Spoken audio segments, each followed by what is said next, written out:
Netcasts you love. From people you trust. This is TWiT. Bandwidth for the Tech Guy is provided by Cachefly. Cachefly.com. Hi, this is Leo Laporte, and this is the video version of my Tech Guy podcast. You're about to see the best of two shows. Episodes 773 and 774 from Saturday and Sunday, May 28th and 29th, 2011. Please enjoy.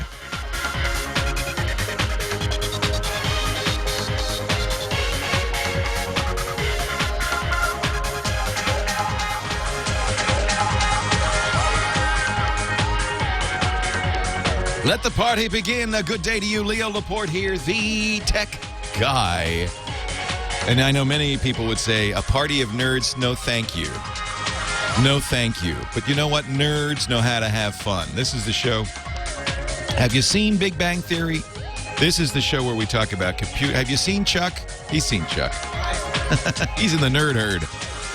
This is the show where we talk about computers, the internet, cell phones, camcorders, MP3 player, home theater.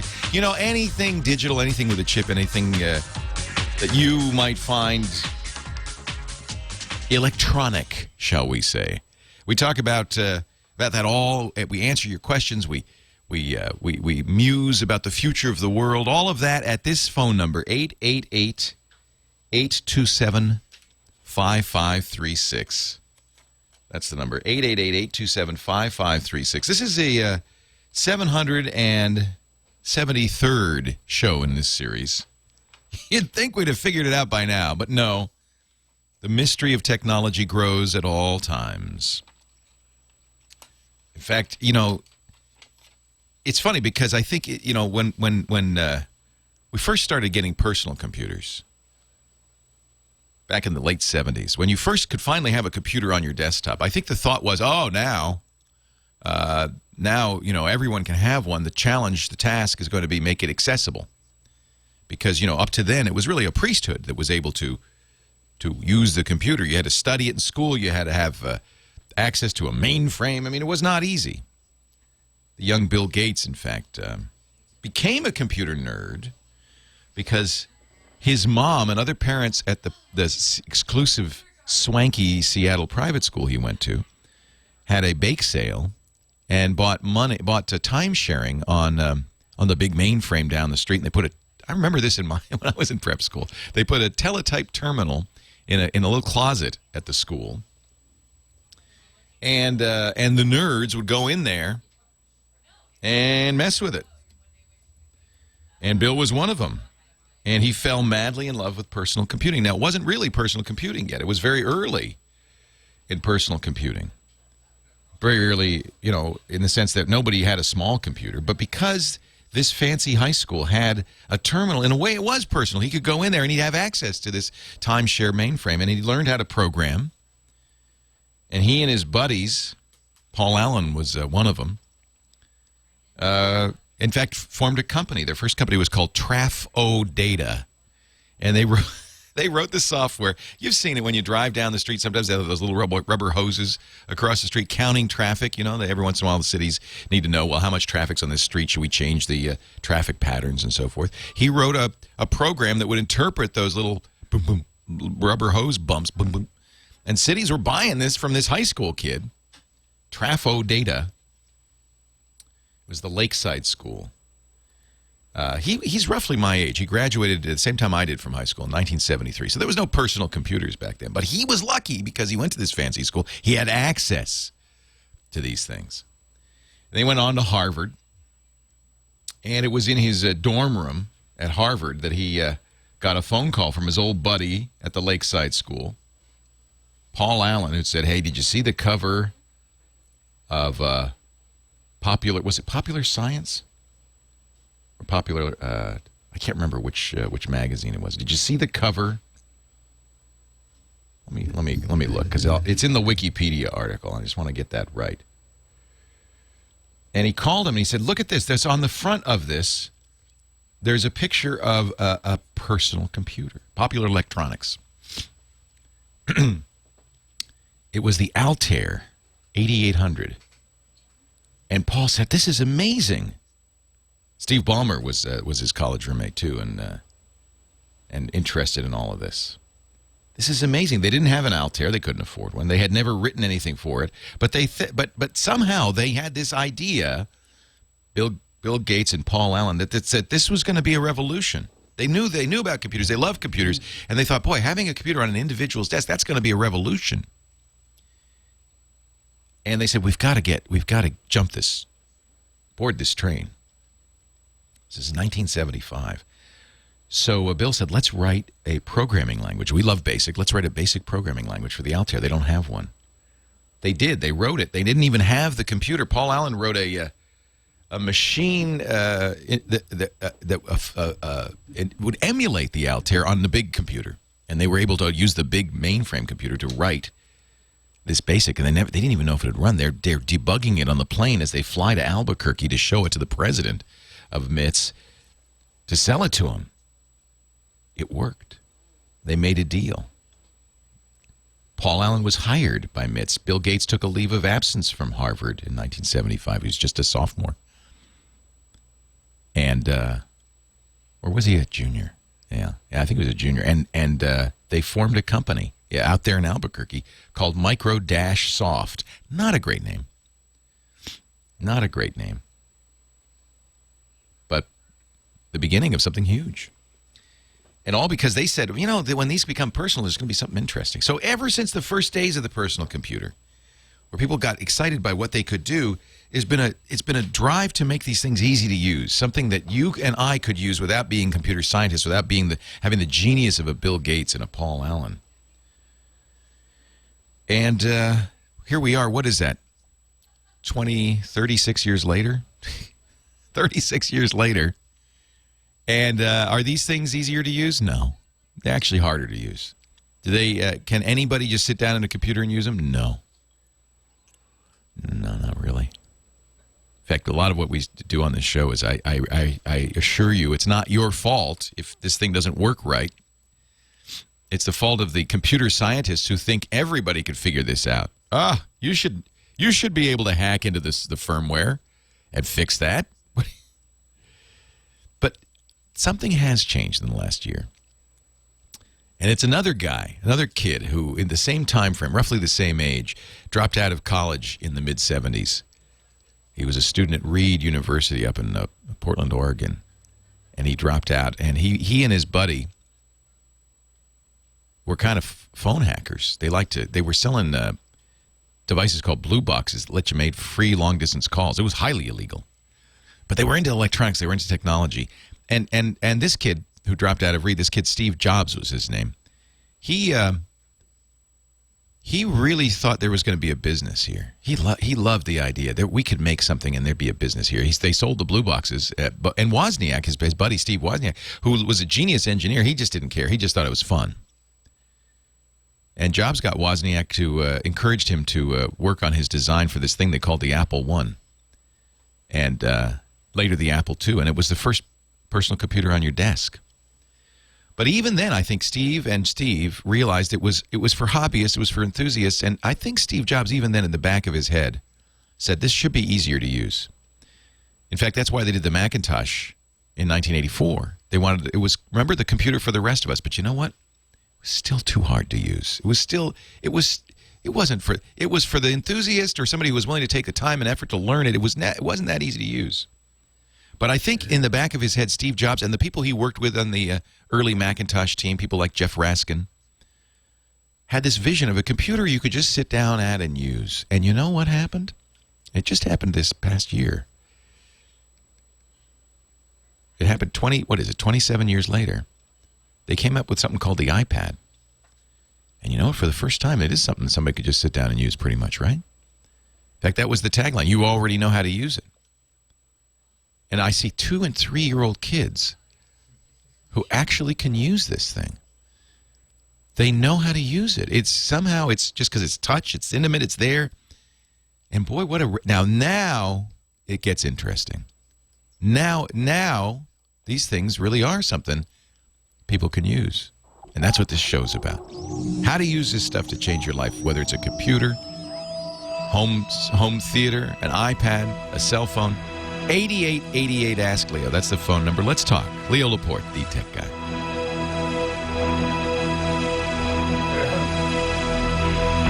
The history of computers in 11 minutes and 40 seconds. I want a girl with a mind like a diamond. I want a girl who knows what's best. I want a girl. Kyle's on the tunes, on the jams once again. You could tell. Cigarettes. I want a girl with the right allocation. That's got to be Cake, right, Kyle?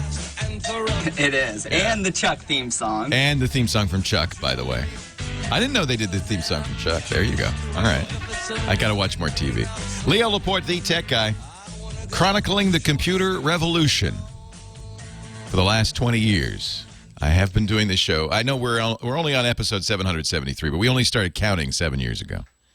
If I were to have started counting when I started doing this show in 1991, golly, I don't know. I'd have to do the math. It's 104 shows a year, 20 years. So more than 2,000 shows, right? Yikes! And I still haven't figured it out. 8888 Ask Leo. 888-827-5536 is the phone number. Toll free from anywhere in the U.S., outside the U.S. Please just call the Skype, do the Skype thing, because that's toll free. And by the way, our website is techguylabs.com. So if you go there, you'll find, at techguylabs.com, you'll find the phone number, a link to the chat room, which is always a lot of fun. Well over 500 people in there now. And, you know, I have a feeling by the end of the day, there will be 1,000, because I'm an optimist. 1,000 Chuck fans, all in that chat room at once. Anything you want to talk about, if it's a computer, if it's the internet, if it's cell phones, camcorders. You know, where I'm sitting here, we have a kind of an open studio policy because we have viewers in here. And I see not one but two massive DSLRs in here. That digital photography has really taken off. There's a Canon 5D Mark II and a Nikon. Is that that's a D7, a 7D, and a D50. These guys. People are serious about photography now, aren't they? It's fast. So I love to talk about that. We have a photo show on my podcast network, and it's so much fun. It's a great way to get into technology. We also talk a lot about cell phones. I don't do a specific cell phone show. We have a show called All About Android, which is cell phones and tablets, and we do an iPad show. I really should probably do a phone show. Phones are fascinating. Those early computers like the Apple II, the MITS Altair. You know, that was a big deal that you could have that on your desk. Nowadays, in your pocket, you have a supercomputer. The iPhone, or any one of these Android phones, some of which are more powerful than the iPhone, is actually faster, more powerful, does more. They measure this in what they call teraflops. Billions of floating point instructions per second. This phone in your pocket does more teraflops than a Cray supercomputer of about 5 years ago. A computer that had to sit in liquid nitrogen to keep it cool. You don't have to carry around a pocket full of liquid nitrogen. You have in your pocket. And people go, you know, my phone gets warm. Yeah, your phone gets warm. Used to have to be in liquid nitrogen. Truly a revolution. Amazing. 888-827-5536. That's the phone number. Our first call of the day from Vista, California. Richard is on the line. Hi, Richard. Hello, Leo. How's the supercomputer in your pocket? It's fantastic. It is an iPhone. So. It's amazing. I mean, it's just remarkable how fast this changes. And now home theater, that computer that you have in your living room is a computer. The TV you have in the living room is a computer, too. It's usually running Linux. Yeah. Amazing. Well, that's what I'm looking at to get as a new TV. I've got to replace these old giant CRTs someday. Yes. So yes, hard to believe. Remember, I think the biggest CRT I ever had was 32 inches, and it was ginormous. It was like having an elephant in the living room. Oh, that's what I have, and yes, it is ginormous. It's huge because it's a tube, and so the tube, as it gets bigger in front, has to get bigger in the back, and these things are just huge. And now, a 32-inch flat panel would be considered relatively small. Right. Yeah, I was thinking, a 32-inch flat panel is going to be way too small for this room. It's a smaller room, though, but anything bigger than 42 is probably going to be too big. Yeah, so, I mean, it's hard to tell. What happens is, now that we've gone to these high-def TVs and flat panels, we're looking for more of a cinematic experience, right? And so, even in a small room, if you want it to feel like you're at a movie theater, a 50 or a 60-inch TV may not be too big. But you have to decide what it is that you have to balance aesthetics and livability with your home theater experience. But I think in my opinion, I'd like to see you get a 50. How big is the room? Oh, it's not that big. It's about maybe 12 by 12. The real question is, how far back are you sitting? And there's actually a calculation you can do based on the distance from the TV. What's interesting is that the Dolby folks have this, and the THX folks have this, and in each calculation, you can go online and search for this. You'd be surprised at how much bigger the TV is supposed to be than you think. And I think that's because they want to give you an experience where it almost fills your field of view. So, that would be nice. Of course, cost is a factor. Well, yeah, but then again, the costs have dropped dramatically. You go to a big box store, and it's kind of stunning what a 50-inch TV for $1,100 nowadays. Yeah. Well, let me tell you what I'm looking at. Yes. I'm looking at the Vizio E3D 420VX. Okay.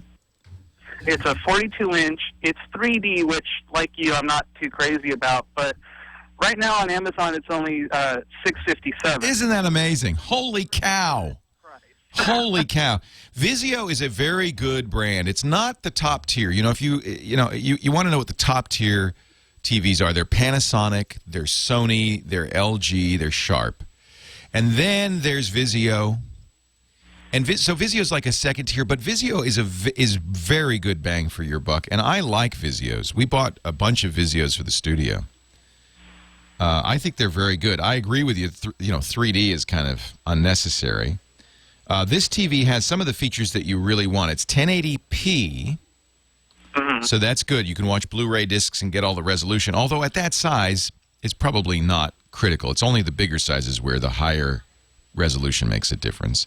It's LED backlit, which I like. I think that gives you a more even, accurate lighting.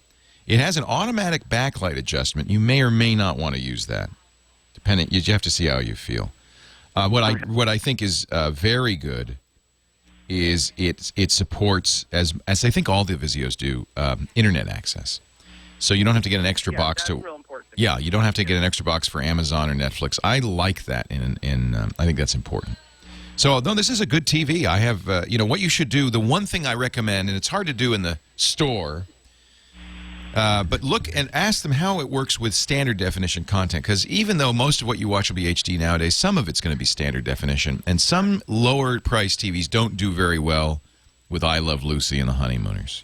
They makes it, because you're seeing it in better quality than you've ever seen it before. That old 32-inch CRT smooched it so that it looked better, believe it or not.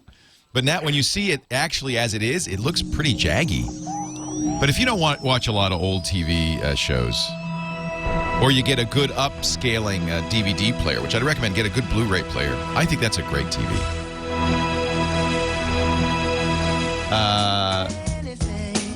Bruno Mars song. But Leonard Nimoy just released a video version of this that is hysterical. A little adult, but it's hysterical. And he just tweeted it. He's on the Twitter as the real Nimoy. As opposed to what? I don't know. But just hysterical. I'll retweet, so you can get a link to that. My Twitter account is Leo Laporte, LeoLaporte, and if you're following me, you'll see I just tweeted the link to that song, the YouTube video of Leonard Nimoy. Very funny. Is there a fake Nimoy? I guess there is. He's the real Nimoy. 8888 Ask Leo. That's the phone number. We will, by the way, speaking of home theater, we have our home theater guru, Scott Wilkinson from the Ultimate AV Magazine. He joins us every Sunday on the show.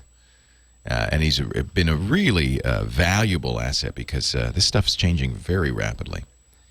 And I can't possibly try every TV in the world, but he does, believe it or not. George in Florida, you're next. Leo Laporte, the tech guy. Hi, George. Hey, Leo. Great to talk to you. Thanks for calling. I've got a question regarding our DSL. We have DSL internet service, and I've got a couple of computers in the house, and I use speed test to check, download speed. And I've got one computer, and it's showing half the bandwidth that the other computers are rating at, and I don't know why something like that would be happening. Do you have any idea what it might be? Do you think I don't know if it was a network card that needs to be switched. Are you on the slow computer? Is it Wi-Fi or is it direct wired connection? I've got the computer that I'm having problems with. It's a wired connection. Ah, that's interesting because you'd maybe think with Wi-Fi, it could be having problems with the Wi-Fi card. But if it's a direct Ethernet connection, yes, it's direct to the. It's the same router for all of them. Yes, same router. Yeah. I can't think of why it would be half the speed. Is a lot slower. Yeah, it might be a setting. Are all of the operating systems the same? It's Windows 7. Yes. Yeah. Do you think it's a software issue, or do you think it's a network card? It's hard to tell. It could be either. I mean, it could even be the cable. So okay. So I would, the process of troubleshooting is to, narrow it down by eliminating things, and you always do the easiest thing first. What's the easiest thing? Swap a cable. Okay. So see if swapping the cable makes a difference. It's nice that you have speed test because that is a great way to see what's going on. Okay. If you let me think about this. There are ways to set Ethernet cards to make them slower or less useful. You'll find that in the device manager and the properties for the card. But I presume you didn't mess with it, so I would have to think that No. Yeah. If you have it's like it's the card that's on the motherboard.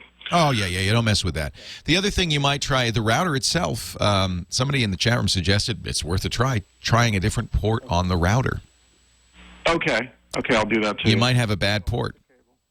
Okay. It seems likely, it's hard to say. I mean, I was going to say it seems likely that it's hardware, but that's really not true. It could be, computers are so deucedly complicated these days, and there's so many different interacting pieces of the puzzle that you just have to one by one try them. So switch the port, switch the cable, look at the card settings. You might want to delete the Ethernet driver and reboot to replug and play it. It's a Windows supplied driver, so it's not like you can go to the manufacturer and get a different one. But maybe you can. Make sure you have. This actually could be a easy fix. Every motherboard, since you have motherboard Ethernet, every motherboard has its own special drivers, and it may be that Windows, when you got installed on that machine, installed its generic drivers. But see if you could. Who is it? Somebody made the whole computer, or is it? It's a gigabyte. It's a one that I put together. Okay, good. So it's a gigabyte motherboard. That's significant. I would go to Gigabyte and make sure you have the exact right drivers for that exact motherboard. Okay, I'll do that. That actually is significant. You built it yourself, so you know how to do this stuff. Motherboard drivers include drivers for anything on the motherboard, graphics, audio, and Ethernet. Okay. And you want to make sure you get the correct ones for those. They may even have a fix for it. Make sure the card's in full duplex mode. I don't think you will have changed those settings, but it's possible that they didn't come configured properly from the start. Okay, awesome. All right, I'll try those things. Thanks for the call, George. Yeah, it's all I can't tell you definitively. Oh, I can see into your computer and tell you it's the fact that this is because it could be so many things. Another great tip from Brian in the chat room: make sure the network cable isn't right next to an AC power cord, and certainly don't twist power cords around network cables, that kind of thing. Because what you're getting is that you can get interference from the AC. That could slow you down. Wouldn't necessarily break the connection. It could just slow you down. Another good suggestion. This is a good troubleshooting suggestion in general. This is for somebody who's more advanced. Obviously, George is. He built his own computer. It's a great thing, though, if you know how to do this, to do it, is to get a copy of Linux on a CD. that you can boot from, or a DVD that you can boot from. They're widely available. Ubuntu is a good choice. ubuntu.com. Put it on a CD. They make these discs that you can boot up from the CD and run. Now, they won't run as fast. It's designed to give you a peek, a test, to get an idea of what Linux would be like on your system. But it has another advantage. If there is something wrong with your operating system or your drivers or your hard drive or, the software on your computer, booting to a completely different operating system and testing, then running speed test would be, I think, an interesting test. Because if it works at full speed in that booted Linux, then it's not hardware, it's not the cable, it's not the card. It's something going on in Windows, either a setting or a software or driver issue in Windows. This is insanely useful to have this Linux boot disk. If you've got a working machine now, not a bad idea. Maybe this would be a good project for a Saturday afternoon. Go and download Ubuntu, burn it onto a CD or a DVD, and now you've got something that you can boot from in all kinds of situations. If you've got a virus problem, a hard drive is flaky, you want to recover the data from the hard drive before it dies. If you're not sure if software is causing a problem, this is so useful to have this boot disk, have it around. And there are a number of kind of custom Windows boot disks like this as well, that you can see the Ultimate Boot CD and things like that. But frankly, in most cases, just a simple Linux install is going to have the tools that you need to examine the hard drive and so forth. You don't need to go out and buy something fancier. UltimateBootCD.com, though, does have a CD that's designed for this kind of troubleshooting that you can make as well. And I think it's running Linux as well. Manuel in Corona, Leo Laporte, the tech guy. Hi, Manuel. Hi, I was wanting to know what would be a recommendation for a good point-and-shoot camera to take on vacation? How fancy do you want to get? What's your budget? That kind of thing. Well, maybe about $300, more than that for a good point-and-shoot. My favorite point-and-shoot, and it's very compact and really a nice camera, is the Canon S95. S95. It lists at $400. You might be able to get it for a little bit less. It is a very good 10-megapixel digital camera. It's got excellent video capabilities as well. It's kind of their state-of-the-art point-and-shoot, and I do like Canons. Fuji also makes some very good ones. Panasonic. I like the Panasonic Lumix line. For ease of use, for people who it's their first digital camera and they just want to make it easy, Kodak makes some decent ease-of-use cameras. But if you want a great camera for your vacation, it takes excellent pictures, is very compact, the Canon PowerShot S95. I'm a San Francisco Giants fan. I don't know why this became the San Francisco Giants theme, however. It really doesn't have much to do with baseball, San Francisco, or the Giants, but it is called Don't Stop Believing. It's fun. Thank you for playing that, Kyle. I wonder how many baseball teams, though, that was the theme song. I mean, like probably half of them, right? 8888 Ask Leo, that's the phone number, 888-827-5536. Computers, the internet, cell phones, home theater, iPads, tablets of any kind. I've become a big fan of a tablet that's coming out later this week, I think, or next week. It's not an iPad. It's the Galaxy Tab. This is their 10.1-inch tab. It is as thin, actually slightly, a hair thinner than the iPad 2. It's about the same weight. Because it's a wide screen, instead of, the iPad 2 is 1024 by 768. It's a 4:3. This is a wide screen, so it's 16 by 9, which means watching movies on it would be, they'd be the right aspect ratio. It'd fill the screen nicely. 1280 by 800, so it's more resolution. And having a little bit bigger case means they could put a little bit bigger batteries. The battery life is equal to or even slightly better than the iPad. What it lacks, of course, is iOS, is Apple's operating system. It's running an Android operating system on it. And Android up to now hasn't really been designed for tablets, so there's not a lot of applications that fill this screen, although the ones that do fill it beautifully and really use the real estate nicely. It's a fast tablet. It's running a dual-core Tegra 2 processor. It's which gives us great video capability, graphics capability. I think it's a pretty sweet device. What I like about it is Apple's getting some competition. I think the iPad is significant. You know, a couple of shows ago, we had a older person call in who said she wanted to buy a Windows computer, and I said, please, for her first computer. And in fact, she said she'd bought one from Dell, and it didn't come with an operating system. She didn't know what to do. And I said, please, why did you buy this? Why did you buy this? What do you want to do? She said, well, email and surf. I said, you really ought to consider an iPad. It does email, it surfs, it's great for casual use, and it's easy to use. There's no security issues involved with it. It's very capable. I think these tablets are great as a second computer for people who are into computers but want something light and easy to transport around. You can get a lot of work done on it.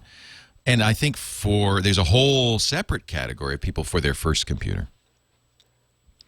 And the iPad particularly is good. You know, I'm an Android fan because I like messing around with stuff, and Android does let you mess around with it more. It has more choices. And it does have 200,000 applications. It's not like there's a lack of applications.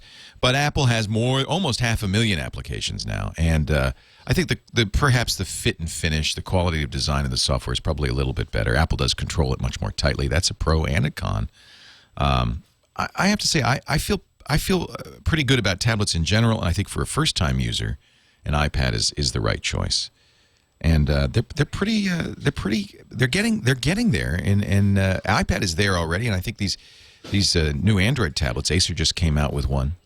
I like this Samsung quite a bit. Are very close, very usable, and have a lot of the if you're a Kindle, if you like to read books on your Kindle, you should probably take a look at this. They're really great ebook readers, magazines, things like that. I have to say I'm very, very bullish on this category. And a lot of computer users, a lot of computer journalists are not. It's scary for them because they understand computers. They've made their living explaining computers. They like it a little bit that you need them. You might even find your nerd down the street is a little dismissive of tablets. Oh, you don't want a tablet. You want something with more power, something that can do more. But what really they're thinking, maybe not even consciously, is you want something where you need me more. Because these tablets are pretty easy to use.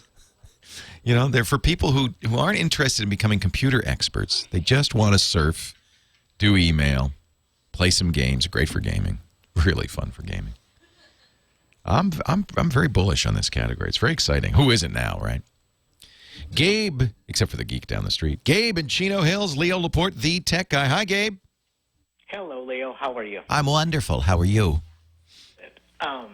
I'm looking to get my first smartphone, and I also have a 2010 F-150 with the sync system in it.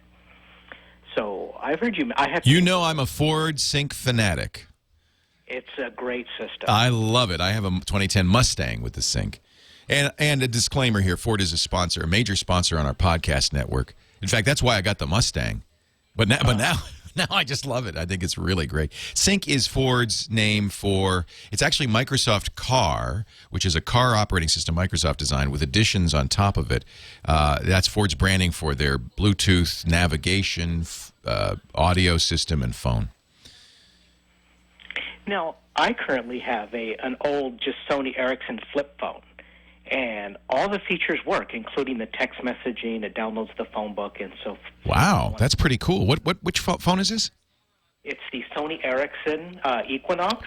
That's really interesting because a lot of the smartphones don't do all of that. All of them will allow you to make Bluetooth calls. I'm talking about on the Ford Sync, but I think this is true across the board, that the capabilities vary. For some reason, I'm not sure why. All of them allow you to make and place calls. Not all of them allow you to download the phone book. That's a nice feature because then the car can say, Mom is calling. Or you can call Mom by name. You can say, call Mom on her cell. And that's a nice feature. Certainly while you're driving, you don't want to be dialing. And then you have an additional benefit, which I think is great, that very few smartphones can handle, including the iPhone, which is that when a text comes in, the car reads you the text. Will your car do that? Yes. Your truck? And Yeah. I like that feature a lot. I do too. Now, the only one I've ever tried that does that is the Droid X. Okay. That's a Verizon phone. I have used the iPhone. I have used a number of other Android phones. I'm currently using a T-Mobile G2X. I've tried the Nokia N8. None of them recognize or read text messages. The Droid X was the only one where a text message would come in, the car would beep at me, and I could say, I could press a button that says read it, and it would read it in a robotic voice, which was great fun. Especially when I got sexy texts from my wife. Honey bunny, I can't wait to snog with you. It was very romantic. Okay. Well, that pretty much answers my question, because I was going to ask about the T-Mobile G2. It's my favorite Android phone right now because it's dual core, terrible battery life, but I just bought a second battery, and that's how I solve it. When the battery dies halfway through the day, I put another one in. And that's nice. You can't do that with the iPhone, although you don't need to in most cases with the iPhone. The G2X does not read text messages. I don't know. We should collect a database of maybe Ford or your Ford dealer would know which.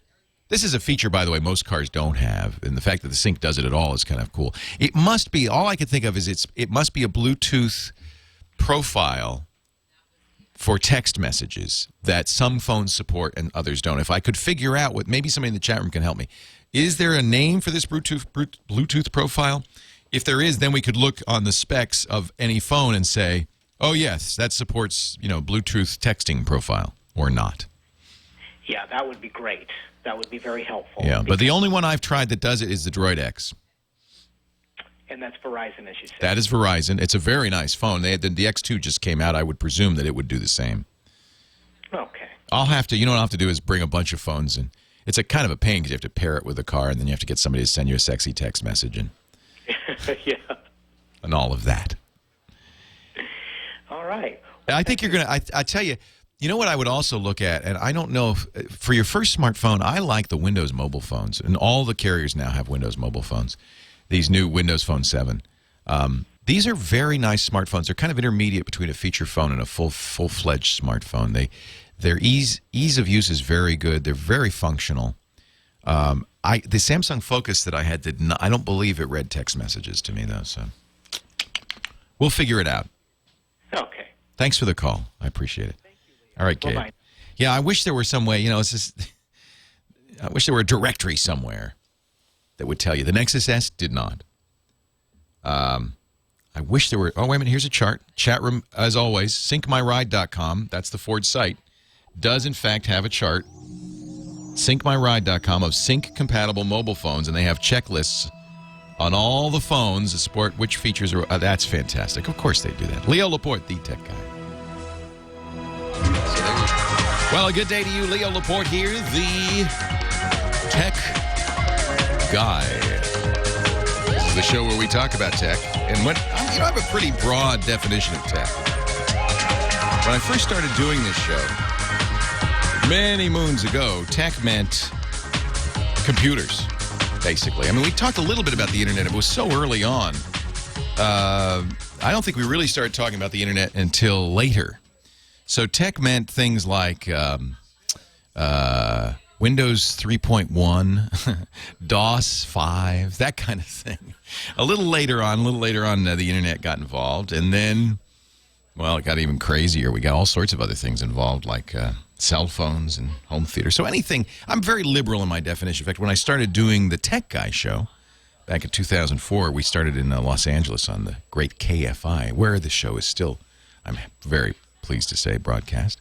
The program director there, Robin Bertolucci, such a great friend and supporter, said, you're not just going to do Windows, are you? I said, no. She said, because we have a lot of, it's L.A., there's a lot of creative types. We want to do Mac. I said, well, yeah, I'll talk about it. I love the Mac. I'll talk about the Mac. She said, then, I'm thinking cell phones are going to be hot. This is 2004. Well before the smartphone. And I said, yeah, well, I'll talk about smartphones. Or I guess it wasn't smartphones, it was cell phones, right? And home theater, that's big. I said, yeah, I could talk about that. So as the world of technology has expanded, so has my portfolio. Some things have fallen by the wayside. I don't do much GPS conversation anymore. Everybody's got one in their phone. There's no reason to buy a standalone GPS. I was at Costco the other day, and they have a whole aisle of GPSs. I thought, what if they sell a lot of those? PDAs. You don't see people buying Palm Pilots much anymore, do they? Yeah, smartphones got that down, too. Even Apple has noted that fewer people are buying the old iPods, the music iPods. More than half the iPods sold these days are iPod Touches because people want the apps. The iPod Touch really is a PDA, isn't it? It's taken the mantle of the Palm and the Trio and all of those. So things change. Some things drop off, but more things are added all the time, and I'll talk about any of them. I love it. 8888 Ask Leo is the number. Again, for our last caller who was trying to figure out what phones would read text messages back to you on the Ford Sync devices, syncmyride.com has a lot of information. We found one table that was from 2008. There is a more modern table that lets you actually choose your vehicle, and then it will tell you what that vehicle supports. And that's because the Ford Sync has changed dramatically in its capabilities. Now they call it My Ford Touch, and it does more stuff. And I would presume any manufacturer, any car manufacturer that has built-in Bluetooth would have this kind of information. And it's worth checking because I'll tell you, it can really make a difference in your experience of the car. I cannot go backwards. When I get in the car now, it recognizes my phone. It automatically pairs with the phone. If I've been listening to something on the phone, I listen to audiobooks when I drive. It will start playing. It'll pick it up where I left off. I love that. So when I get out of the car, the book stops. It pauses. When I get back in the car, it picks up. It's like Knight Rider. So those features you want. You may not know it, but believe me, once you get used to them, you will want them. Richard in Irvine, you're next. Leo Laporte, the tech guy. Hello, Richard. Hey, Leo. Good morning. Good morning. Or I guess Good afternoon. I kept you on hold long enough. Yeah. Yeah. Two questions, separate issues. I'm an architect, and we use our website as our brochure. It works great for us. And when we go to lunch meetings or meetings where I don't want to haul a laptop around and show people a project or refer to our website, it occurred to me that one of these tablets would be perfect for that. Yes, because indeed. It fits in a notebook. Now, I was looking at the ViewSonic, the G tablets that are coming out, and looking at the iPad, and I don't need something, we're not planning to do email with it. It's more just something to be able to take with us to meetings. You just want to show websites. You just want to show websites. Well, or if we have images, we'll have colored images or drawings, and we want to be able to show them that. Their own project. Let's say we've done a presentation, but we don't want to haul around a computer. I'll tell you the limitations of tablets, and this is a particular limitation on the iPad, but in general on tablets, they don't really render websites often perfectly. If you have any flash on the website, you can't use an iPad, period. Well, I'm not interested in the iPad that much. I'm a big fan of Android. Yeah. Our phone, we have HTC phones. Android does support. Android does support Flash, and the newer tablets with the Tegra 2 dual-core processor actually perform pretty well. Flash on a cell phone isn't usually very good because it's kind of a constrained resource, but it works pretty well on a tablet. I haven't played with the ViewSonic. My current favorite tablet is the Samsung, and that's going to come out. The 10-1 is coming out, I think, June 6th. I don't know. The G tablet is using 2.2.1. It is only 1024 by 600 because it's a 7-inch tablet. So you should. No, they have a 10-inch one. Oh, they do have a 10-inch now. Oh, good. Okay. You're going to want the bigger screen. I read a lot of reviews. They said the main problem is the software. A lot of people will flash it and basically install different software operating. The problem right now with Android tablets is that the operating system Google released for tablets, Honeycomb, wasn't done. And was pretty awful. Now I haven't tried 3.1. It is now being pushed out for the Motorola Zoom, and I understand I'll be getting it on the Galaxy in the next week. That's supposedly better. The only other criticism is that the side-to-side viewing rate isn't great. If you get too far to the side of it, well, that might be a ViewSonic issue. The Samsung uses an IPS display, the same kind of display that is used on the iPad, and it's pretty good. I have to be honest, if all you're going to be doing is viewing web pages and web page compatibility is your number one concern, you might want to look at a Windows tablet, because then you're going to have full Windows on there and all the capabilities of a Windows machine. Admittedly, it's not ideal for anything else, but for that one purpose, it might give you the best results. Yeah, who makes a good Windows tablet that's at least the 10-inch size? Well, there are a number of very good convertibles. For instance, my favorite is from Lenovo, the I can't remember the designation now. I think it's the 220, X220 is very very nice. But it's a laptop that then you flip around and becomes a tablet. If what you want to do is show your user the best example of what the website looks like, that would be a good choice. But that's not going to be as lightweight as a tablet. Yeah, we actually have some Toshibas, the flip around ones, right. And I like those. But I'm still looking for something that can fit more in a notebook and is not a whole computer. The advantage of the ViewSonics is they've been out for a while. I don't think ViewSonic is necessarily going to make the best hardware, but they have been out for a while, which means there are good ROM replacements, as you've noticed. Yeah. So you can update it. You can put a better ROM on there. I don't think that they are as good as perhaps some of the newer tablets. Asus is going to make some. Everybody's making them. Acer announced they're going to make some. Do you want to annotate on the tablet? Do you want to draw on it? Do you want to circle things and say, look at this? Yeah, that's a possibility, but we have plenty of programs to do that with. Okay. I can always put Photoshop on it and open things in Photoshop to be able to do that. I would say my favorite, and you got to look at it because it's as thin and light as the iPad, which is really part of its attractiveness, is this Samsung 10.1, the Galaxy 10.1. That'll be out next week. It will be shipping with Honeycomb 3.1, which is supposedly much improved. And that's got 3G or 4G. Good point. No, it does not. You'd have to either get a 3G card. They are going to have 3G, but I don't know if that'll be available next week. I think you're going to have to wait a little bit on that one. Leo Laporte, the tech guy. I don't think the Zoom or the thicker ones are as good. I have to say, this form factor is so nice. I haven't seen the Asus yet. Leo Laporte, the tech guy. God bless the USA Memorial Day weekend and our very special Tech Guy show. Where's my Uncle Sam hat? Right now, John, would you pass that to me, Stasia? Because I think I need to wear this for this next segment. Dick D. Bartolo is here. The Gizwiz, Mad Magazine's maddest writer, our gadget guru. Hello, Dickie D. Leo, how you doing? Very, very well. Happy Memorial Day weekend. Do you have any traditions on Memorial Day weekend? Frankfurters in the backyard. Do you cook them?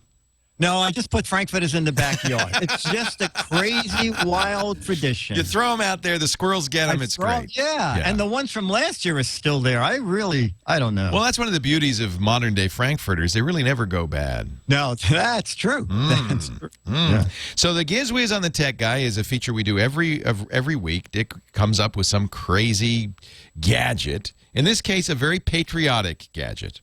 Yeah, I wanted to do something patriotic, as you said, and I don't think I've ever done anything from the warehouse on the radio show, but I did this because I did a web search, and you can still buy it on Amazon. It's called The Wave. It is the world's first realistic waving flag that does not need wind. That's funny because there's so much wind here in the studio. Yeah, exactly. Yeah. I mean, if we had a regular flag here, we could just wear it out in about an hour. But it's the self-waving flag. A self-waving flag. Yeah, exactly. It's pretty neat, and it plays songs as it waves. Wow. It's actually waving in the box. That's very realistic. Yeah, it's great. It was developed by the co-inventor of the Atari 2600 and the co-inventor of Furby. And yeah, it's pretty neat. It's about 17 inches high. It plays 3 different songs. And as I said, still available on Amazon for $40. Well, if you now, it's not huge. It's kind of it's 17 inches high. Okay. The flag itself is. Let me just take a quick look. The flag, I'm going to guess, kind of like a is coffee table flag. Yeah, exactly. Yeah. Like 7 by 9, 6 by 8, something like that. But if you order it now, you could have it by 4th of July. Dickie D, his website has all the information, gizwiz.biz. While you're there, don't forget to take the What the Heck Is It challenge. If you can guess what that crazy doodad is, you can win an autographed copy of Mad Magazine, or just come up with a good answer that's not, even if it's not right. Gizwiz.biz. Dick also does a daily show, or a weekly show for us called the Weekly Daily Gizwiz. Hence my confusion. It's called daily, but it only comes out every week. Exactly. And 4 times a month if you want to. Yeah. And if you just should listen to it every day. Yeah. Yeah. And we'll be doing that right after the show. That's why Dick's here. He just kind of likes to come and mooch, eat our food, and then we do the show. Yeah, that's good. Let me reach out. Let me just take that. All right, Dick, we'll talk to you in a few minutes. I'll be here. Well, a good day to you. Leo Laporte here, the tech guy. And it's time to talk tech. Yes, tech. With you right now. And when I say tech, I mean anything with a chip in it. I mean, of course, computers and the internet, but also cell phones, camcorders, MP3 players, home theater. Cell phones. Here's my phone number, 8888 Ask Leo, 8888 Ask Leo, or I think that translates into 88. Let's see, 88 8888. Never mind. Let me just tell you, go to the webpage, techguylabs.com. We've got it written out there, techguylabs.com. That's also where you'll find show notes for this show and all 773 previous episodes. Yes, this is 774 in a continuing saga, trying to solve the world's technology issues one computer at a time. TechGuyLabs.com. Lots of interesting tech news. Skype. This is nice. This is really nice. Skype, it turns out, has been installing junk on our systems without asking. I would presume this is the latest Skype. It installs something called Easy Bits Go. Doesn't inform you or ask you for permission. This comes from an article in blogtechnical.com. Bradley Wintwriting says, this morning I was notified that Skype needs third-party access to an executable called Easy Bits Go. I didn't install that. So he did a virus scan, thinking maybe there was malware. Turns out the program's legit and was installed by Skype. Easy Bits produces some game apps. And HP, Dell, Acer, and Skype, among others, put the Easy Bits, may I say, junkware on your system. It's essentially a paid ad. A lot of companies do this. You know, when you get these days, when you get an HP. A Dell, unless you specifically say you don't want it, an Acer, other computers, you'll get a lot of trialware on your system. Junkware. There's a worse word for it. I don't want to use it on a family show like this, but you know what I'm talking about. And I guess this must be the newest Skype for Windows. I use Skype mostly on Macintoshes. Haven't seen this. How do you get rid of it? Well, you have to go to Skype Options, Advanced Settings, Manage Other Programs, Access to Skype, and remove the Easy Bits Go program after you disable it via the Install, Uninstall panel in your Control panel, and then you have to exit Skype and then temporarily disable Skype from starting automatically, then restart your computer. It goes on and on and on, including a registry hack. Thank you, Skype. Skype admits it, but they don't. They don't have any response. Remember, this is what happened to the Real Player. That's why the Real Player really disappeared from the face of the earth. People stopped installing it because so much other stuff came along with it. And it made people so angry, they said, I'm not going to use this. Greed, my friends. It's simple greed. I understand. You got a business. You got to make. Hey, I'm a businessman. I understand. But you don't do this without warning people. You don't do it without giving people the option to opt out. It's just not acceptable, especially in this day and age of malware and spyware. You know, people are very sensitive to the notion that a program might install something on their system. We use Skype. I'm a big Skype user. In fact, I tell you every weekend, you know, if you're outside the U.S. and you want to call us, we have a toll-free number, but you can call that toll-free number. It only works, you know, toll-free inside the U.S., but you can call that number via Skype out. You know, if you want to call the show. And, you know, when my daughter went to France for a year in her junior year of high school, I bought the unlimited Skype out for $99 for a year, and that gave her the ability to call us, not only on our computers, but on our phones, cell phones and home phones for free from Europe, and that was great. And I'm a big fan. In fact, my podcast network, you know, most of the hosts who are on our shows Skype in because they're not in, you know, not in studio with us. And the sound quality, the picture quality is good enough that it you know, it kind of replaces the kind of satellite connection that you'd see on a big network. Even the big networks, CNN and others, use Skype now, don't they? Skype got its value up. They got to, you know, Microsoft bought them for $8.5 billion. I guess they just decided now it doesn't matter. Let's go for the gold. Let's trash the brand. Nobody's got a choice anyway. Let Microsoft deal with the fallout. Wow. Isn't that sad? Oh, man. They're just going for the gold, aren't they? Last chance. You got $8.5 billion, guys. Do you really need any more? The sad thing is there really aren't many good choices. If you're on a Mac, you can use FaceTime. But it, you know, it only works with Macintoshes and iPhones. So it's kind of, you know, it's limited in that way. There are other you know, kind of oddball choices people don't really know about, like Uvu. But Skype's the brand name. Here's an opportunity for somebody, I think, to jump in. If you're an entrepreneur out there, and I know there's millions of entrepreneurs, there's a lot of young gals and guys that just out of college have all the chops and the skills, and they're saying, I don't want to go to work for a tech company. I want to start my own. Well, here's a chance. Here's a chance. $8.5 billion payday. Skype is what, 7 years old. It's like $1 billion a year. You could live with that, couldn't you? Here's your chance. Make something better. And my advice to you, you know, treat your users like the gold that they are. Don't treat them like they're a resource to be mined. The world's changing. You can't treat your customers like cows that you will be leading to slaughter. You have to treat them like partners. And don't dump junkware on them. Please.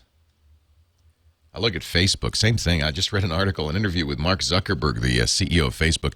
His attitude is, you know, people are all worried about privacy. Get over it. He says, I'm starting to think this guy's actually actively evil. His philosophy is, well, privacy anxiety is fleeting. You know, whenever we make a change and we breach your privacy, this is him speaking, by the way, in France at the EG8 forum. So whenever we make a change, we'll roll it out. This is a quote, direct quote, we'll roll it out. And pretty often there's this backlash, and people will say, okay, we don't like this new thing.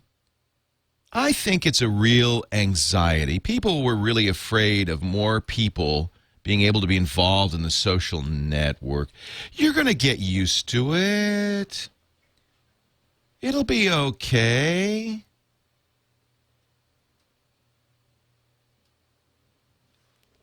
This is a very self-serving, Mark. Come on. You want to make money off of us. You don't want us to have privacy. What you did was you created a network that promised privacy and then failed to deliver. You promised people that you could create a Facebook profile and only your friends would see it, that you'd have control over who gets to see it. And then you turned around, you pulled the rug right out from under us. And now you're saying, oh, you're just anxious. Don't worry. It's okay. That's pretty evil. I think, I got into this business. I got into technology because I loved it, because I thought it was going to change. I still think it's going to change the world for the better. It's going to give us all a chance to be heard and make a difference. And so it makes me really mad when these companies come along and abuse this. And I'm on my high horse now. Leo Laporte, the tech guy.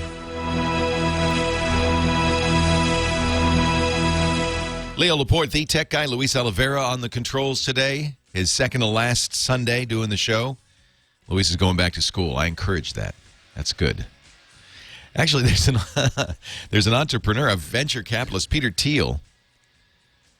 He's one of the early investors in Facebook, made a lot of money on Facebook, who is telling people not to go back to school. Luis, you might be interested in this. He's offering college kids big grants,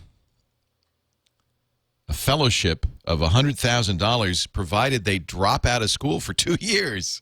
What? That's making I bet a lot of parents are going, yeah, well, huh? I like that guy. Luis says, I like that guy. I think it's his opinion that college is, he gave a talk at Berkeley. He was looking for 20 people. He ended up finding 24. He said we couldn't narrow it down. 24 people that he gave $100,000 each to. Wow. That's $2.4 million. It's good investment, right? He's a venture capitalist. How does that work? Well, he gives you the money. He gets a big chunk of your company. And if you invent the next Facebook, why, Peter is very happy. He doesn't care if you go to college or not. He wants to make money off of you.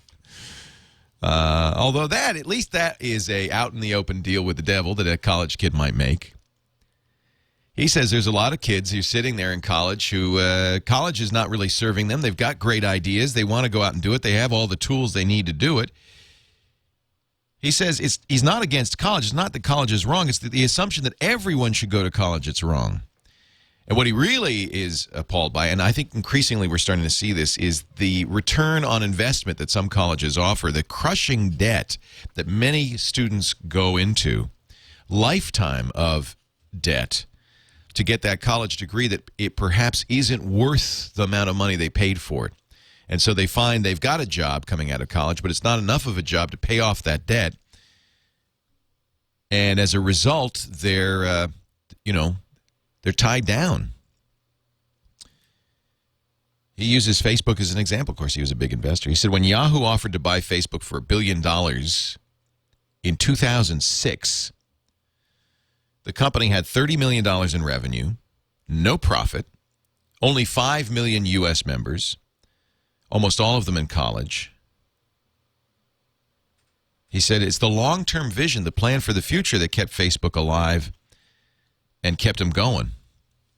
And he says he's not against college. He says he's glad he went to college. But if you've got that vision, here's $100 grand, kid. Go out and make the next Facebook. And, oh, by the way, I'll take a chunk of that. Thank you. The average college graduate leaves school with $24,000 in debt. 10% of them never do find work of any kind. It's probably true that not everybody should go to college. And there are plenty of kids coming out of high school with the skills they need to create the next Facebook. Mark Zuckerberg was a college sophomore. I think you could make the argument, and dropped out. I think you could make the argument that Bill Gates, Steve Jobs, Mark Zuckerberg all had the skills they need going into college to start the companies they started. And college was just kind of a holding period for them. 70 years ago, 1.5 million kids went to college. 5 years ago, 20 million. College and tuition has risen over the past 25 years 3 times as fast as individual family income. Over the last decade, college tuition's gone up 5.6% per year, beyond, over and above the rate of inflation. Now, I got a kid in college, and I'm glad she went to college, and I'm encouraging my high school sophomore. I'm saying this is the time to get those grades and get that resume going because you want to get in a good college. Because I do also think, Martin's a 7th grader going into 7th grade. He's listening. He's in our studio today. I do think that the modern world requires skills over and beyond what most kids are going to come out of high school with. In fact, what it increasingly looks like is a graduate degree is going to be necessary if you want to get those highest paying jobs. But not every kid should go to college. Peter Thiel's going to give 24 kids $100,000 to drop out of school. He says, but you have to change the world. It's interesting. He's worried. Peter's worried that long-term economic stagnation is ahead because of a lack of innovation. I don't know if that's true. Don't you feel like we're in the most innovative period you can remember? I mean, look at all the websites and the inventions. I think it's a very exciting time. Very exciting time. What do you think? I talk to people a lot who poo-poo college, and I talk to others, and I'll tell you, I put in my money on college right now. A lot of it. I'm not sure. I guess in my case, what I'm saying is I'm going to hedge my bets and give my kids a chance to go to college, because I'm certainly not going to risk their life on the notion that maybe college isn't necessary. I agree. Starting your life up to your eyeballs in debt is not a good idea. I mean, that's a significant amount of money that some of these kids are. Oh, I don't know. What do you think? 8888 Ask Leo, 888-827-5536. Let's go to the phones. Jeff's in Tucson, Arizona. Hey, Jeff, Leo Laporte, the tech guy. Good morning, Leo. Good morning. We spent all day yesterday on that whole Skype thing. What do you think? Malware. It was just crazy, man. So you experienced it? Yeah, we spent literally probably 16 hours trying to get rid of this stupid thing, and now we see Skype actually making a statement about it. How really annoying. Yeah, Skype's statement, which is one this morning, is, Dear Skype users, this is from Claudius, Skype Germany. He's an admin on the Skype forums, forums.skype.com. He says, we understand your concern about EasyBits Go and the fact that you are upset. Please bear with us until we can give an official statement on this later. Yeah. This is wrong. And I'm a paying Skype user. I mean, I pay for Skype services, so I do too. Yeah, it's crazy. Well, I have a question, Leo, about, and thank you for taking my call very, very much. I really think very highly of you. Thanks, Jeff. I'm a blind computer user, and I am buying a Mac. And I also have a Windows machine, and I really don't want to have to buy another monitor. So I went looking around for KVM switches, and there are a ton of them. Yes. And so I'm using a USB, mouse and keyboard on my Windows machine, and I'm getting a Magic Trackpad, which of course is Bluetooth on the Mac side. But I want to try to get something that's going to work so I can share my monitor and speakers across both the Mac and the PC. And I just didn't know if the trick on KVMs right now. KVM stands for Keyboard Video Mouse. The idea being one keyboard, one mouse, one monitor, multiple computers plugged into it, and you press a button, or the KVM auto senses which computer you're using and puts that computer display up on the monitor and attaches the mouse and keyboard, and in your case, speakers to that computer. It's a clever idea, but there are some caveats, which we'll talk about right after the break. So hang on, okay, Jeff? Thanks. It's actually a clever solution, but we'll have that for you in a minute. Leo Laporte, the tech guy. I have Scott Wilkinson on the line. We're going to talk about home theater with Scott in just a second. But let me wrap up this conversation with Jeff from Tucson, who's looking for a KVM switch. I'll tell you, Jeff, just off the top of my head, the KVMs that I've used and had great success with are the IO Gear KVMs. One thing to be aware of is that many KVMs are for analog monitors or VGA. You probably don't have an analog monitor, so you got to get a KVM that supports the digital display and has the right... Actually, analog monitor. You do. That makes it a lot easier. and a lot cheaper because an analog KVM switch is much more straightforward. So at that point, I don't think it matters too much. I've had bad experiences with the KVMs that use the USB and the keyboard to do the switch. They have keyboard strokes that do the switch. I like having a KVM with a physical switch on the front of it. I know that's less convenient, but I find that works better. We've used a lot of KVMs in television because we needed a way to switch. We had exactly this issue, right? You have multiple computers, but you want to use a single keyboard, mouse, and monitor for those computers. And I found I/O gears work the best. Great. Thank you, Leo. My pleasure. Thanks for the call. I appreciate it. And I think your switch to the Mac is probably a good idea. Accessibility on the Mac is astoundingly good. It's very good. Now let's say hello to Scott Wilkinson. Very patient man. He's the editor-in-chief. That was an important question. It was an important question. Editor-in-chief of the Ultimate AV Magazine at ultimateavmag.com and columnist for Home Theater Magazine. Joins us every week to talk about TVs and surround sound. Hi, Scott. All that good stuff. Yeah. Hey, listen, I wanted to let everyone know in Southern California that next weekend, Friday, Saturday, and Sunday, is a really cool show open to the public called the Home Entertainment Show Newport in Newport Beach. The Home Entertainment, THE.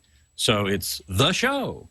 At the Hilton Newport Beach, which is actually in Irvine, but I suppose right on the border or so, right next to the John Wayne Airport.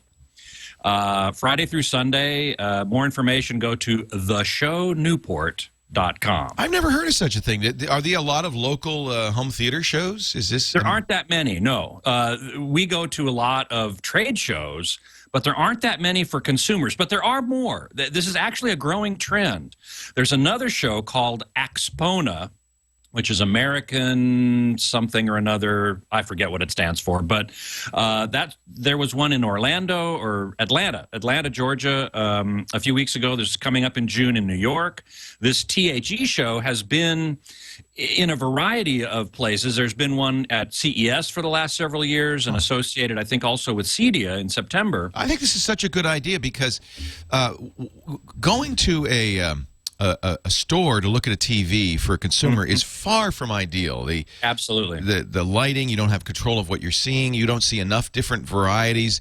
You can't really trust the salespeople to give you good information. So having a trade show style thing where you're not going to buy. I presume they don't sell anything there. I don't think so. No, it's just to show off stuff. It's for information. It's a great. We need a way to gather information as consumers. I think this is great. That's correct. And now this show started much more as an audiophile show, so I suspect there's still more audio stuff there than video.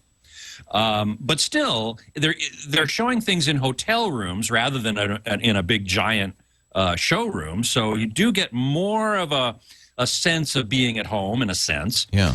You're in a smaller room. You're not in a brightly lit warehouse with fluorescence and 800 people wandering around. I think there will be some home theater stuff there too. So it's a smart thing for the manufacturers to do. I would love to see them do more of this. Yeah, absolutely. And the show, this THE show, is starting to do more and more. So I'm really happy about that. I'm going to be down there on Saturday. It's noon to 7 p.m. And then for Saturday and Sunday, it's like 10 to 6 or 10 to 4, something like that. And so I'm going to be wandering the halls all day on Friday, and maybe I'll see some of you down there. Neat.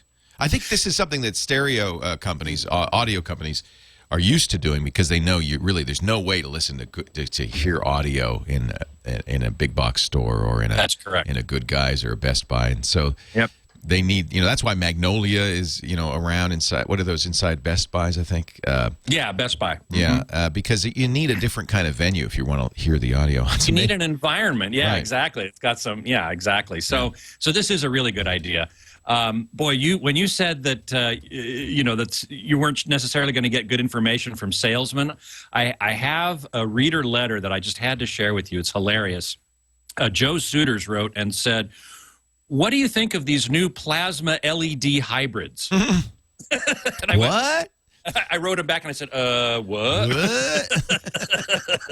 Plasma and LCD are two very different technologies. Completely different technologies. And he wrote me back. I said, what do you mean? And he wrote me back and he said, oh, the salesman at the stores, showed me the Samsung TV and said, it's the greatest thing. It's a combination of plasma and LCD. Wow. So I wrote him back and I said, no. Wow. No such a thing. Yeah. And I even called Samsung and told them about it, and they said, I guess we better get on our training program, hadn't we? I have to admit, having in the past haunted electronics stores just to hear what nitwit stuff some of the salesmen. Occasionally you'll get a salesman who really knows his stuff. Yes, absolutely. And so I don't want to tar them all with the same brush, but every once in a while, but most of the time you hear such often self-serving, but sometimes just kind of misinformed information. It's totally wrong. Yeah. And I have to assume that the guy was simply misinformed or just, didn't know what he was talking about and just making stuff up. I don't think he was being malicious, but it was a great illustration of how you have to be a little careful when you go into these stores and take whatever the salesperson says with a grain of salt. Well, the good news is at least we have the internet, and there's never been a better time for a consumer to become well informed on a product before they buy it. You have all this information online, all these reviews. You can go to CNET, PC Mag, all sorts of places, Ultimate AV Magazine. HomeTheaterMag.com. There's so many great places to go now. Yeah. So that I know when I go shopping for a big ticket item of any kind, I usually go in pretty well prepared. Exactly. And I think more and more people are doing that, and I applaud them for it. I think that's really I almost don't want the salesman to come over. It's like, dude, I'll let you know. Yeah, right. I don't need your misinformation. There have been a lot of people who have gone in as sort of secret shoppers or mystery shoppers, That's fun. And then written about it. I haven't done that myself, but it might be kind of fun to do sometime. Yeah.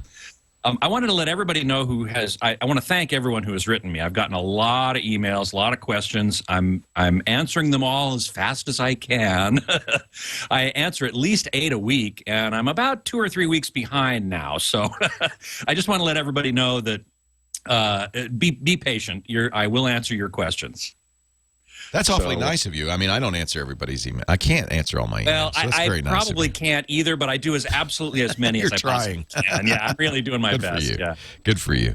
I'll tell you what, we're going to take a break. Why don't you come back and answer another question when we come back? Because I ate up a little bit of your time. Scott Wilkinson is the editor-in-chief of the Ultimate AV Magazine, ultimateavmag.com, and a columnist for Home Theater Magazine, hometheatermag.com. Also hosts a podcast, one of my personal favorites, called Home Theater Geeks.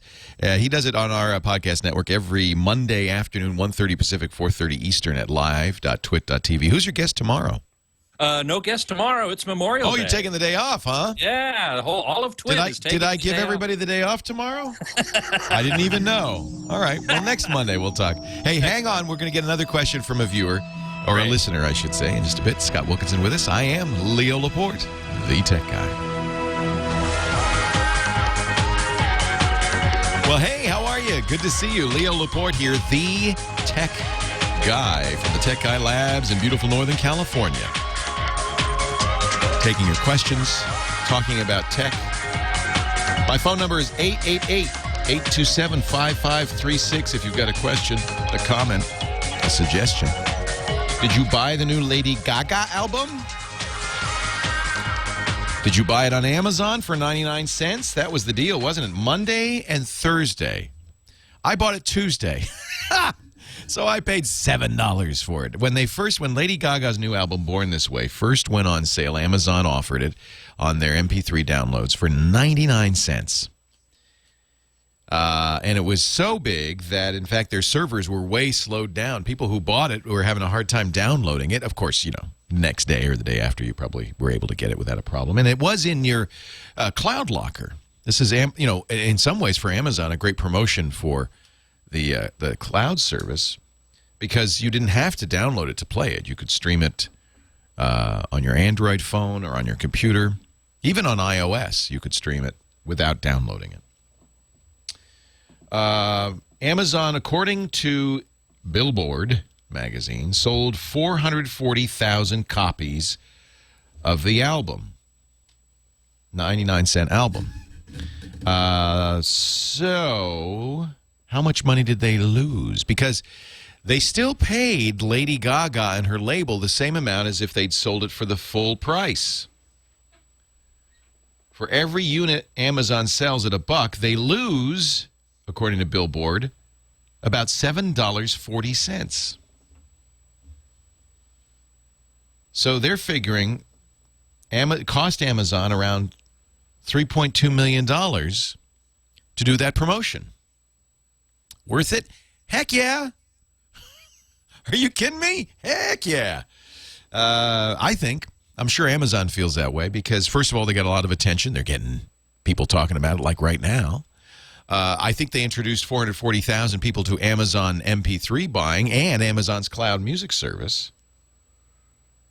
It's well worth it. So Lady Gaga didn't take a hit on this. No, Lady Gaga's happy. Amazon took the hit. Now, the same album sold on iTunes for $12, $11.99. I think some people did buy it on iTunes. There's, of course, a habit. People are used to buying music on iTunes. It is, after all, the #1 music retailer in the U.S. of any kind, digital or, storefront. Plus, they were able to download it from iTunes when maybe they weren't able to download it right away from Amazon. So I think that Gaga made money off iTunes, too. But, boy, to sell in 2 days 440,000 copies of an album makes that a pretty successful album. And I think a very successful promotion for Amazon. They're promoting their cloud drive, their cloud player. They know that Apple and Google are going right after them with the same kind of thing. It's probable that people who bought the 99-cent album, many of those, if they didn't have Amazon accounts, now do, and will come back and buy other things. I think this is a very successful promotion. Now, what's interesting is Billboard has decided not to change how it charts music, even though there was this kind of, big bump for Lady Gaga because of the promotion. I guess that makes sense. If you're promoting something, you've got to presume that the albums are promoted in some way to get early sales, and you can't really change your algorithm of how you put something on the charts based on that. Did you buy Born This Way? I did. I bought it just because it was 99 cents. Actually, this is an example of where Amazon made out a little bit, because I went to Amazon hearing about the 99-cent deal, and it was already over. So I bought it for $6.99. I guess they still lost a little money. I don't even, and I didn't download it. It's just on my cloud drive. I think that's pretty successful. I think you've got to praise Amazon for that. Interesting debate, by the way, over Amazon's cloud service and Google's cloud service. Neither company licensed the music from record companies for putting on the cloud. They say, well, we don't need to license it. It's just a storage. It's like having a remote hard drive. What license? Sony says, oh, no, we want a license for that. Had Google paid licenses to the labels, it would have been $100 million up front to the 4 major labels. But the music industry turned it down. They said, we don't even want you to license it because we figure Google and YouTube just point to pirated music. We don't want to work with you guys. Now, the rumor is very strong that Apple's already signed 3 of the 4 major labels, maybe even by now all 4, for their cloud service.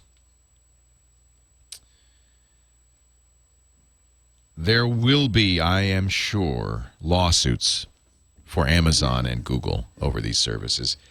It's really a shame because think about it. If you're using Google's cloud service, they don't sell music. You have to upload the song. Google's just giving you storage. License? Why do they need a license for that? Amazon's selling music. Sony and others say, okay, wait a minute. You could sell the Lady Gaga album, but when you just stick it on the cloud drive there and let people play it from the cloud drive, no, you have to pay for that extra. You'd think the music industry would just be grateful. Just thank you. They should just say thank you to Google. Thank you to Amazon. Thank you to Apple. You're keeping us alive. People are buying music. What are you complaining about? 8888 Ask Leo. Nah, you know, everybody's greedy, I guess. 8888 Ask Leo. And, of course, all of the greed, all it does is really impact you and me, the normal user. If the record industry hadn't been so greedy, we wouldn't have to upload those songs, by the way. We could just say, hey, yeah, I own this song. Look on my hard drive. You see that album? See that song? And Google would just say, yeah, okay, good, we'll serve it to you. That was the original structure of a site called mp3.com. Remember that? mp3.com had some software that you'd put on your computer. It would go through your music, say, oh, yeah, you own that, and that. No problem. Now, whenever you want to hear it, you don't have to upload it. We have a copy. You can listen to our copy. And Universal Vivendi sued them, got a settlement, which drove the stock price of mp3.com down to nothing, and then Universal Vivendi bought them, saying, you know, that was our plan all along. We knew that mp3.com really couldn't fight and win this lawsuit, not because there's merit in it. There isn't any merit in it. But we just knew it would be too expensive. We've got more lawyers than they do. So we win by default, and now we'll buy the company. But because of that decision, you can't just say, hey, yeah, I own a song. Can I play it from your cloud service? You have to upload it to the cloud service. It took days for me to upload 6,000 songs to the cloud service. But now I have them all on the Google Music and on my Google phone and my Google tablet. I can play them. That's kind of nice. We were talking about erasing hard drives. I needed to finish up that call. Remember, our caller, Christine, is buying a new laptop, has a bunch of old laptops and old hard drives just lying around. She wants to sell them. You can sell them on eBay. Very important that you wipe them before you sell them. You don't want any of your data on it. And that means, in my opinion, not merely erasing them, but erasing them and overwriting them with ones and zeros, so that there's really no trace of your data. Great program called Derek's Boot and Nuke. If those hard drives are still in a computer, a PC, it's easy to do. You just go search Google DBAN. That's short for Derek's Boot and Nuke. DBAN. It's a free program. You download it, you put it on a CD, you boot to the CD, it wipes the drive, and now you can sell it. Now it's okay to sell it.